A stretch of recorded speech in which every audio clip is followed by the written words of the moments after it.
welcome to the 11th episode in our first series of the Sew Ab Fab podcast. I'm Aly and I run Bobbin's Sewing School, and my co-host is Caroline of the sewing business Sew Ab Fab. How are you today, Caroline? Hi, Aly. All good. Hello, everybody. So in our podcast, we introduce you to guests that are integral to home sewing or have connections to the sewing industry.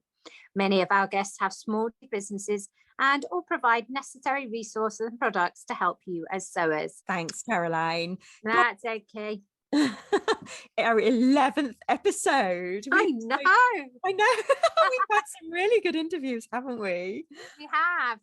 I mean, looking back on this series, it's been quite varied. And for a first series, I think it's been really interesting. And I hope the listeners feel that too. And I am already buzzing about the second series and who we've got lined up. Yeah, so am I. Absolutely. So, Aly, last week you were telling us about the garments that you needed to make for your special occasions that are coming up. Are you any further forward? So I did cut out a pattern. Ooh. I'm really sort of like I've got other things to do, but I did cut out a pattern thinking I need to make a start. So I have decided to go down the wrap dress line. Lovely. I know. I did look at the cashmerette one. Was it jersey? No, I've got a woven fabric. So I did look at the cashmerette, the new cashmerette pattern. Yeah. Then I decided to have a look through my existing patterns because we have them. And I did find one that was a free one in a magazine. And I thought, okay, well, I'm going to work with that one. So I've gone down that route. I know what I want to do. It's going to be hacked and hashed, but hacking and hashing is beautiful. Good. Yeah, beautiful. Yes. So when's this got to be done by, Aly? The end of July. So it's not too bad. I have got a bit of time. I've got a lot of other things to do in the process. Yeah. I've got till the end of July. So very nice. Yes. That'd be lovely. It will. So so that's my sewing plans. Caroline, is the wrap dress. What have you been making this week? I haven't been making, but like you, I am at the cutting out stage. So I have decided that I need 3 dresses very, very quickly, as in 2 days for one of them. Okay. Right. So what are you making? Down my favourite indigo patterns. So in fact, I've used Tilly for both, Tilly and the buttons. So 2 are exactly the same, but different fabrics. Okay. And 1, I'm going down the indigo route with the add-on pack. Yes, so I do need to get a bit of a motor on. I have to say, Tilly and the buttons patterns, once you get going, are fabulous for quick sews. They are actually, and they are great for everybody's shape, actually, aren't they? Yeah, I mean, okay, they haven't gone up to the largest sizes yet, but no, she's doing. Is she good? Yes. So I think the Billy times then. No, the Billy dress and her pajama pattern goes right up now. I think. That's good. Yeah, fantastic. So she is doing. So good for her. Yeah, so I mean, get us, Aly. Maybe by the autumn we'll have new wardrobes. Don't hold your breath. I know. Aly. Oh, don't hold your breath. For me, anyway. You know what it's like. They'll be cut out and they'll be put to one side, and they'll stay forever cut out. I know. And I think that's the thing, isn't it? With lockdown, I thought I didn't achieve very much during that time, but actually I probably did, and I just didn't really realize it because now I've got no time. No. But you have started your quilting. I saw that on Instagram and Facebook. I have. It's lovely. Hustling that rainbow. You are hustling that rainbow, even if you're not reading the instructions, Aly. You're hustling that rainbow. I know. Oh no, I did read the instructions. I just flipped a bit. So it's totally not my territory. I really admit, patchworking. I admire everybody's patchwork. Oh, hats off. Oh, absolutely, hats off. And they are beautiful, and I love looking at them, and I'm like, oh yeah, I could do that. And then when I come to do it, it's just not my territory. I love doing it. I don't say that. It's funny, isn't it? I say I love it. Do you? No. No, I love the idea. I love the idea. And like the end product. Yeah, the end product. Yeah. Yeah. I totally get that. I just think I'm sort of like inspired by the wonderful creations everybody else does. And I think it's one of those things, isn't it? If you know you can do it, does that mean you have to do it? No. Yeah, no. No. Yeah, I know. I sat and cut out my Liberty scraps ready to do my English paper piecing and everything else. I have 3 little hearts made, and I will do more, but it's very much a slow process. And I think where we need so much doing so quickly at the moment, it's often put on the back burner. Yeah, I'd love to find that textile related thing that I can say is completely, like, I love using a sewing machine, but I use it all the time, and I think, oh, I'd love to find something Hand stitch. Yeah, that actually grasped me and got my attention. It does grasp me, it does get my attention, don't get me wrong, but something just is like, you need that little spark. Yeah, you do. It's a bit like a love affair, isn't it? You need that fluttery feeling. And Yeah. I don't get it with patchwork. I should do that. No. It's like saying, okay, well, yeah, he looks good, he looks nice or whatever, and yeah, we can go on a date, but does it give me that fluttery feeling? No. I have never ever heard patchwork put alongside dating. Oh, Ali, I'm just too tired to laugh at you. You have made me. But I totally get where you're coming from. I really do. I quite like foundation paper piecing, having to use my brain to do that. And I do like English paper piecing, but yeah, so my patchwork, yeah, to get a second date, but my patchworking. Yeah, I don't know whether it's my maths or what it is. It's just not. No. Yeah, it's not for me. I just like, thank you very much, but no thanks. Yeah. Yes. Now we have offended half our listeners. I hope you realise that. Because they might do something that I do that I get fluttery feeling for, but they might not get it. I mean, that's the thing, isn't it? You know. However, I am seeing this date right through to the end with this Hustle That Rainbow. Oh, Annie, I hope it's a love affair right to the end, and it doesn't end up in the bin like our other quilting projects. Oh, no, I've never thrown them in the bin. Never quilted. No, but they are stored in the reuse pile. Oh, right, okay. Yeah. No, I'm almost there with one. I should look forward to it. I think maybe at the end of series 2 we'll have a big unveiling of our patchwork projects. Yeah, mine will still be the size of a postage stamp, but you'll have a quilt top. I will. I definitely will have a quilt top. I will be seeing that through. Yes. Oh, no, I'm going to see my English. I actually enjoy hand stitching. So my English paper piecing. The bit I don't enjoy is cutting around the templates. Oh yeah. It's that faff. Yeah. If the fabric was pre-cut and I just had to stitch it, I'd happily just sit and stitch. Yeah. So but anyway, enough. So let's introduce our next guest. Yes. So Caroline, would you like to introduce her? I will. Today's guest is someone that we've both had the pleasure of working with. Welcome, Di. Hi, Aly and Caroline. Nice to see you, hear you, whatever we'll say here. Hi, Di. It's lovely speaking with you. So Di, you're presently living in California. Is that correct? Am I in the right place? You are, yes. Oh, good. And how is it and how are you? Well, while I miss a lot of people and friends that I had in the UK, our little part of the world you really can't complain about living in. It's basically sunny and warm year round. And so yeah, it's a lovely place to live. Oh, wow. Lovely. Sounds beautiful. Yes. So we've both met you when you approached us to teach some free motion embroidery classes, a fabulous skill that you've taught in all the places that you've lived. But I have to say you're multi-talented, Di, and an amazing artist and designer also. So what's your favorite area of artistry? Is it sewing, or do you actually prefer another form? That changes monthly. So sometimes I'm a little bit of a grasshopper, I do something repetitively, and for certain space of time, and then I'll move on to something new, but I'll always go back to all the things I love.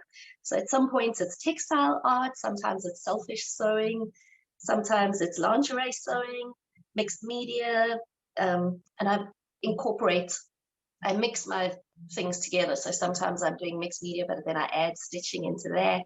So yeah, it'll all change week to week, month to month. Bookbinding, printmaking, brush lettering, watercolor painting. I have so many crafty things I like doing, and so yeah.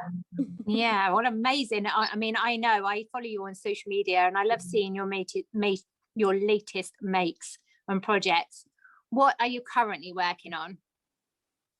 So at the moment, I'm about 60 something days into the 100-day project, and I'm doing mostly mixed media for that. So I do throw in, stitch into that, and I don't stick to, I had a plan that I was going to rigorously stick to, and I think that lasted a week, typical me, and then I diverged.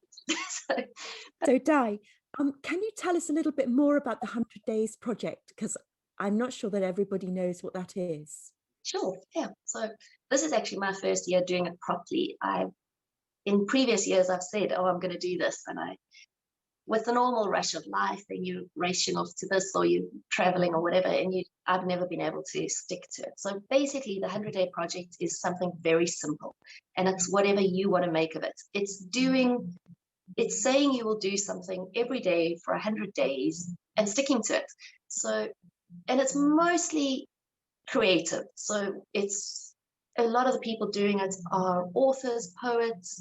So the girl that does a lot of the sort of media and whatever around it, Lindsay, she's incredible.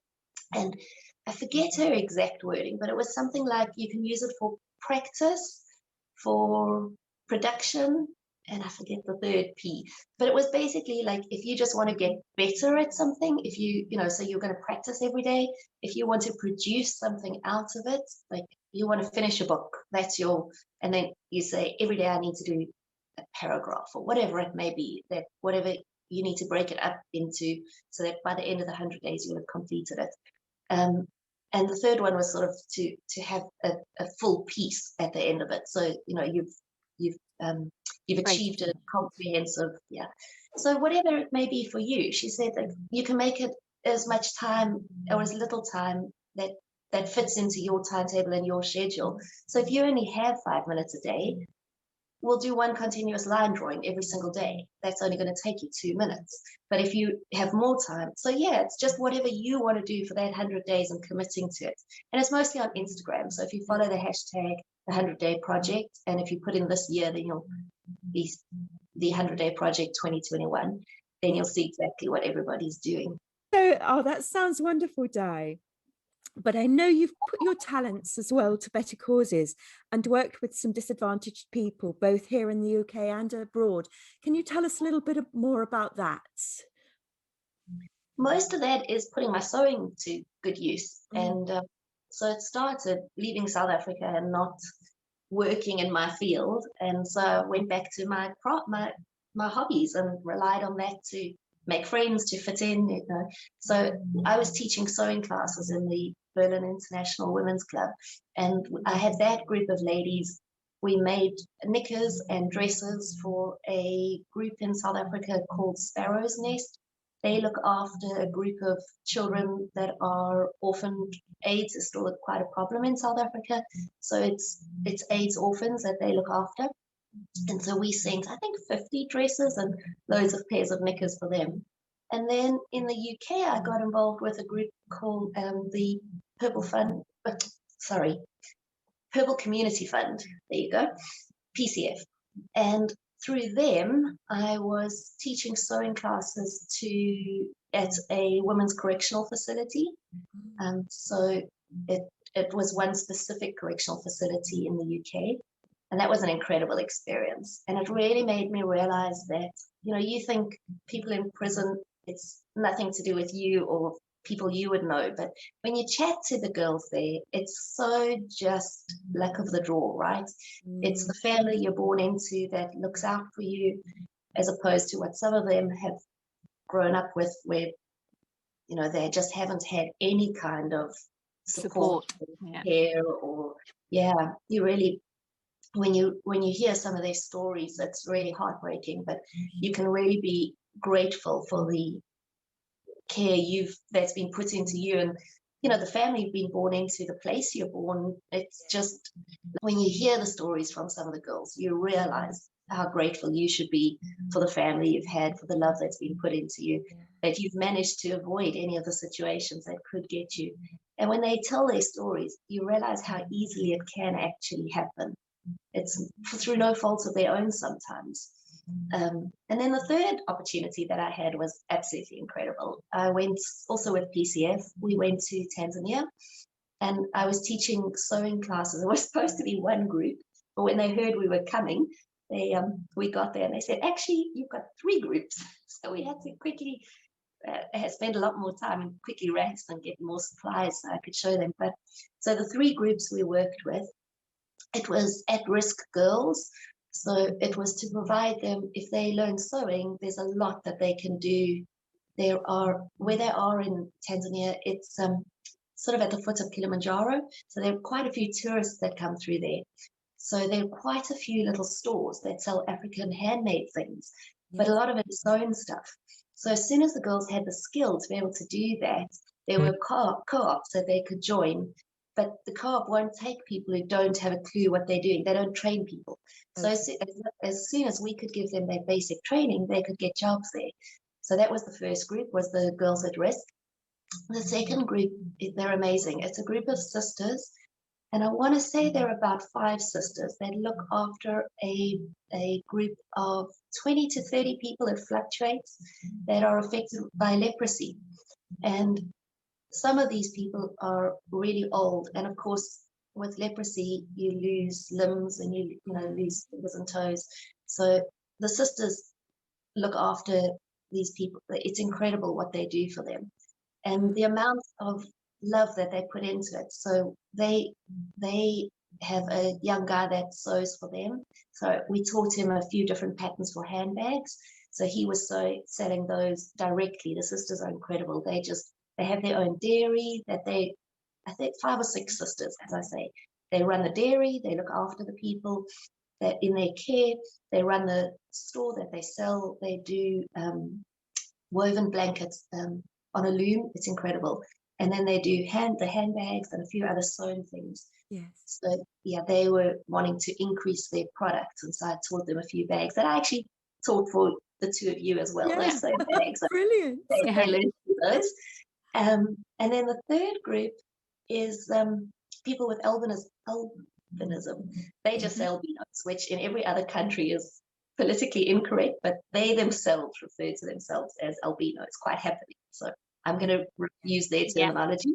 And because of the beliefs in that area about albinism, and they're really at risk.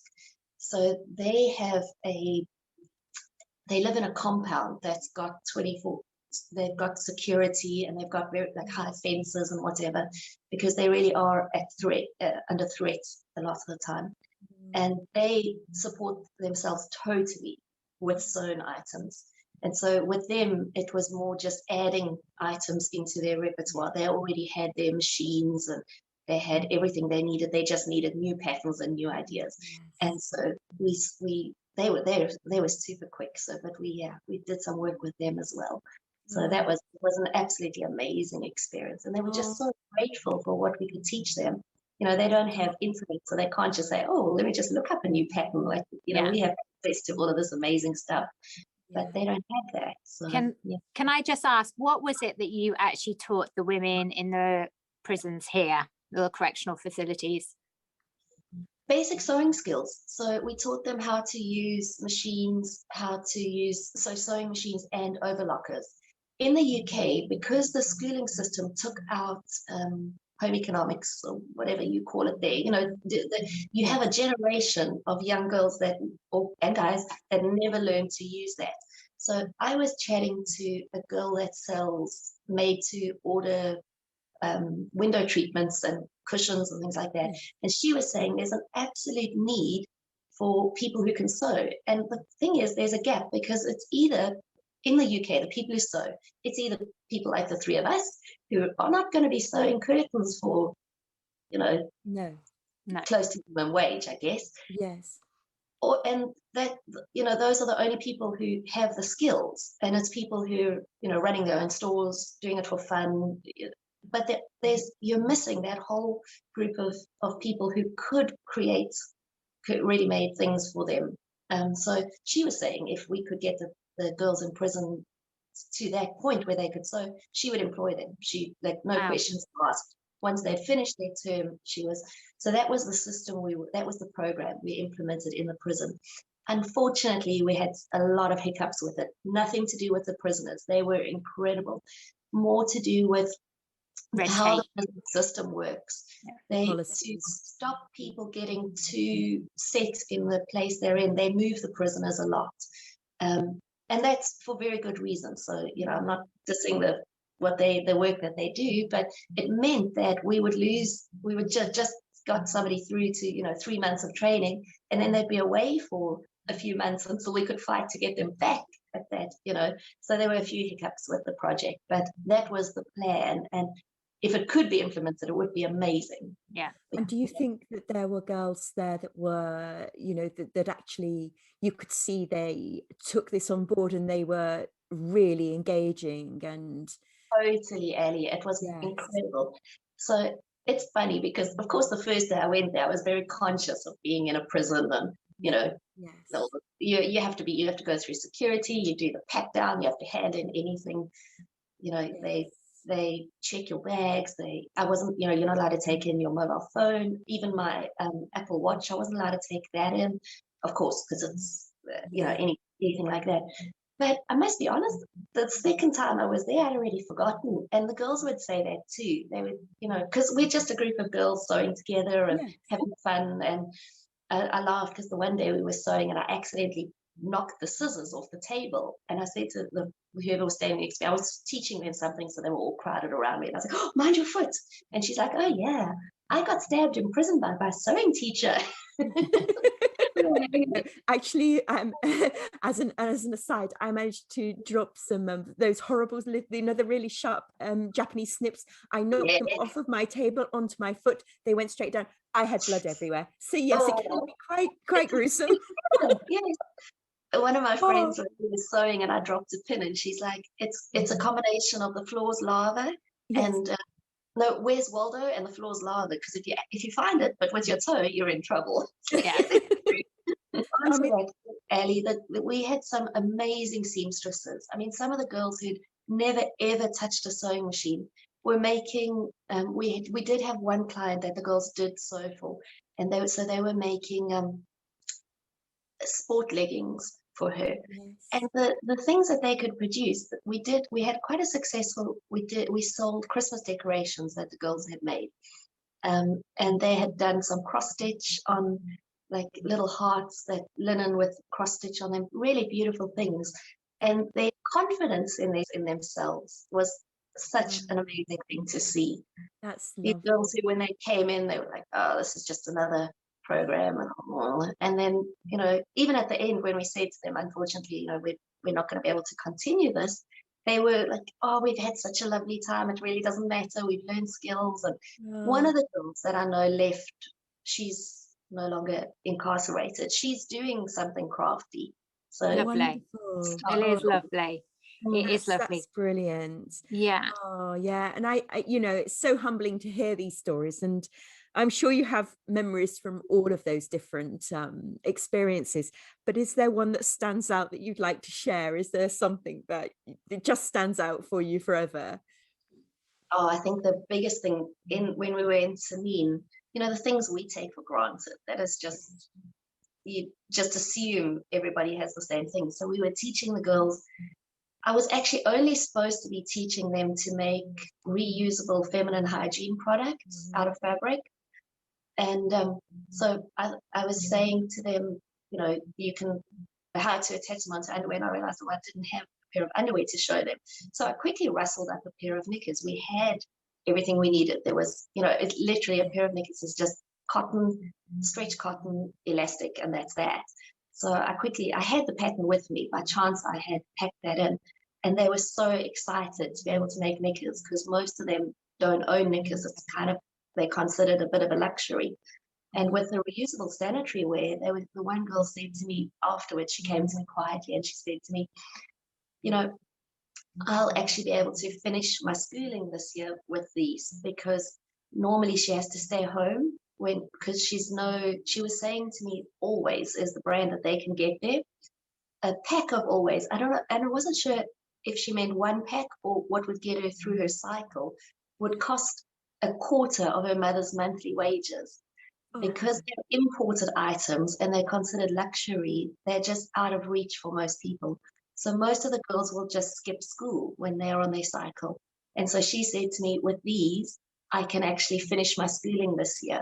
And I thought, like, we just take it for granted. And it was such a snowball effect, because I taught so it was the girls at risk that I was teaching that to. And they went on and taught and taught and taught. So it was that, like, you both know the story. I love telling it.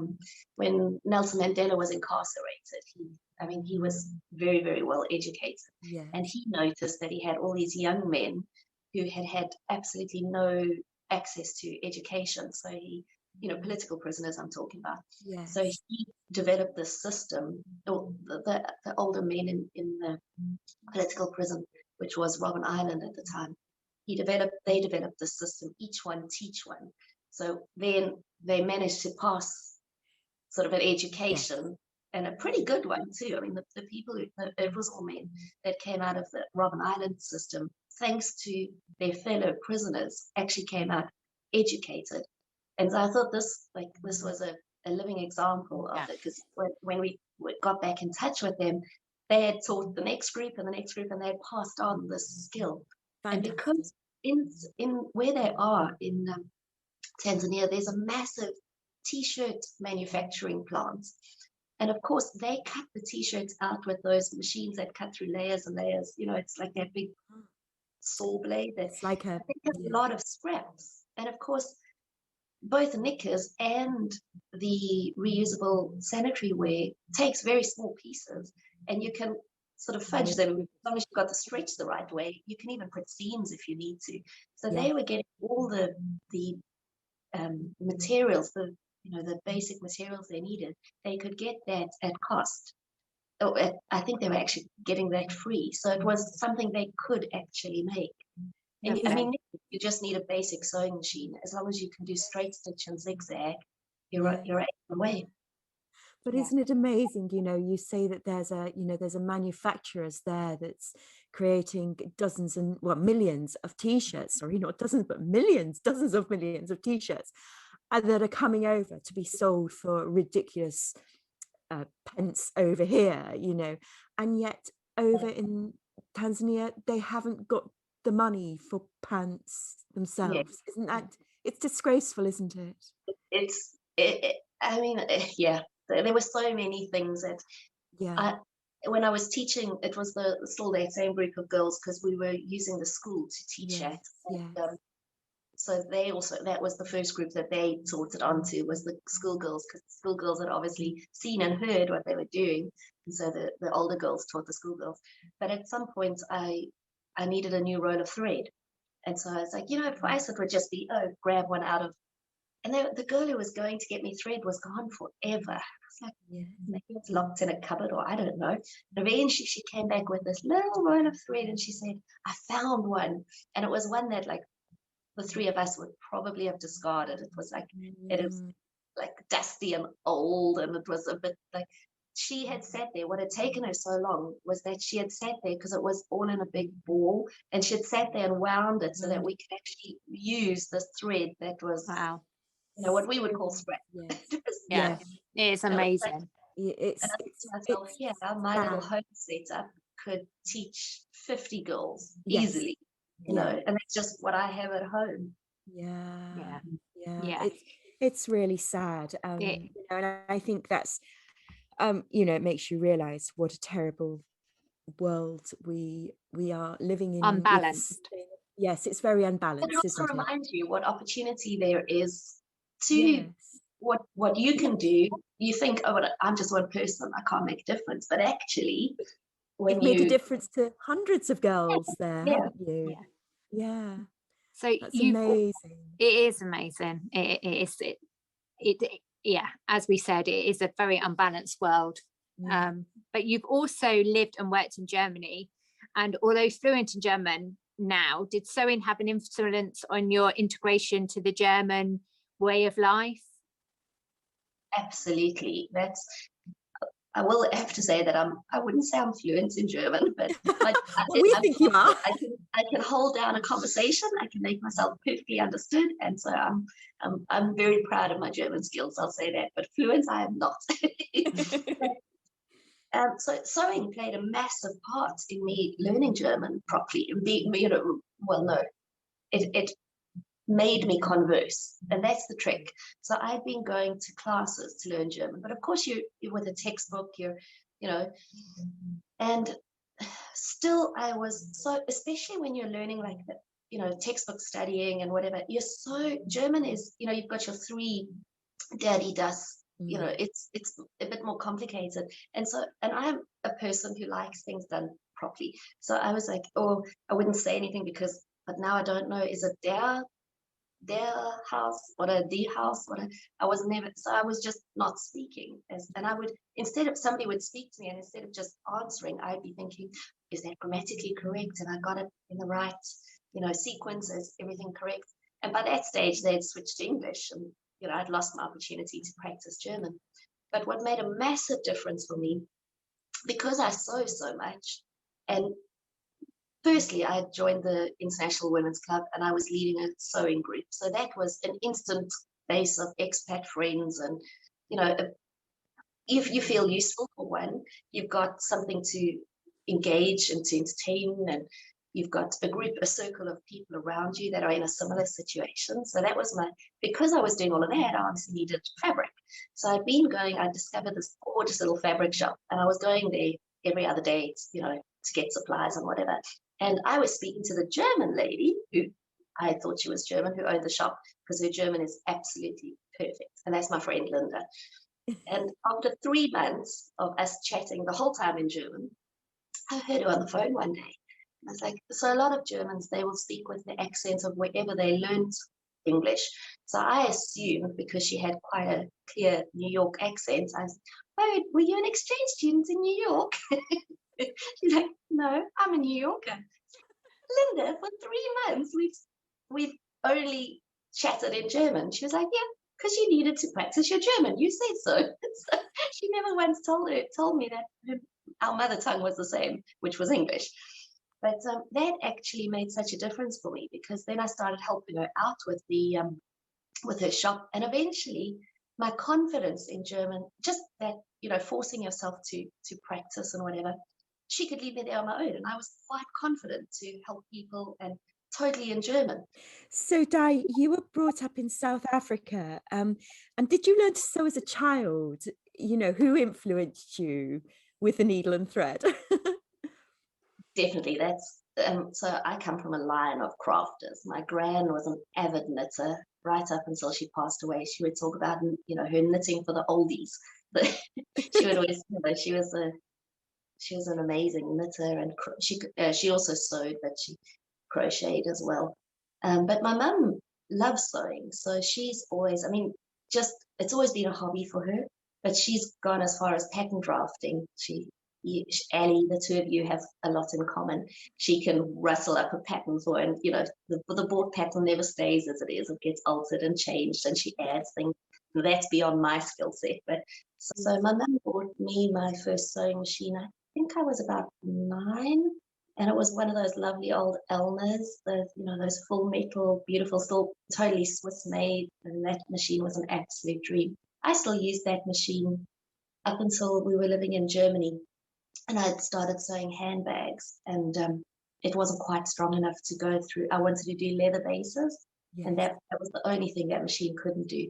So actually, my friend Linda got that machine. I passed that on to her, and I got myself a modern machine that had a really strong motor, so I could do that.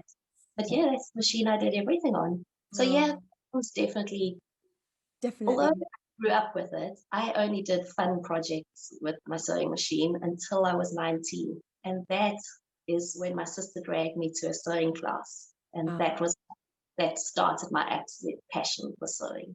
fantastic. And, I've been blown away by some of your machine embroidery and your sewing work. You're obviously inspired by particular things, and you made a bag, and I remember thinking, oh, that's the most beautiful bag I've ever seen, and it had this beautiful bird, and it was an African bird. Do you find your home country inspires a lot of your work? I would have to say that's definitely a part of it. I know which bag you're referring to. The Yeah, bird you on do. that is called a Yeah. lilac-breasted roller. It's my absolute favorite bird. It's beautiful. And that little bird, he's not actually in real life. He's a pretty small bird, but it's just Google lilac-breasted roller, and you'll see it's a rainbow of color on that bird.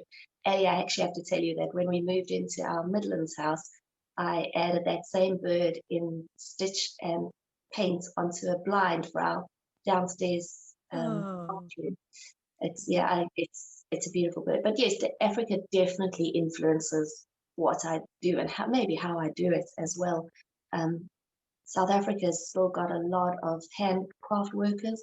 So you're yeah. surrounded growing up with these beautiful woven baskets and the beaded items. And, a lot of the ladies still sew for themselves. So you'll see, like, our housekeeper, when we were growing up, she always sewed her own church outfits. And that meant she would wear her head covering, and her top and her skirt would all be with a it's not an apron, it's like part of the dress that it's like a little cover over the dress, and that will all be in what we call African shweshwe fabric, which actually originally was Dutch, but it came over and it didn't really take off in Holland, but South Africans loved it. So it's now known. I mean, the name shweshwe is the African name for it. In Holland, they call it, I forget, it's got a different name, but it's generally two colors, and the most popular is the indigo and white. They're absolutely beautiful.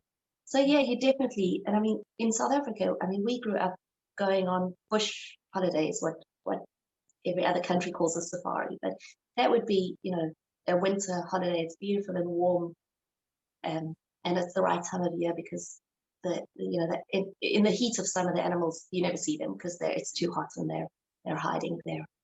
They're in the shade. But in our winter months, it's still lovely and sunny during the day, and then you get the best of the animal sightseeing. So we would do that as holidays growing up, and I think that does, being so surrounded and growing up in sort of a more natural world, definitely does influence what you create. Yes, yeah. Wonderful. Your work is beautiful. I think people need to look at some of your bits on Instagram. Definitely. Yeah, we've not touched on your other sewing skills, lingerie, particularly in bra making. You're a accomplished bra maker yourself. What drew you to make your first bra, and what tips have you got for any of us that might like to try? Well, do you remember I was telling you that the very first sewing class I went to was with my sister? And that was actually a lingerie sewing class. That was my very first paid sewing class. And I think the teacher thought, oh dear, when I arrived, because I'd not done too much. I mean, I'd always had a sewing machine, and my mom used to encourage us to just play inside. When I was much younger, I'd made my doll's clothes, and I'd made like cushions for my bed and little drawstring bags and things like that, but nothing very well finished, or, I just had fun and just did. I'm one that I like learning by doing. So whenever my mom would try to do proper lessons with me, no, no, no, no, no. I wanted to be fun. And so she was really good about that. She kind of just let me do my own thing and experiment.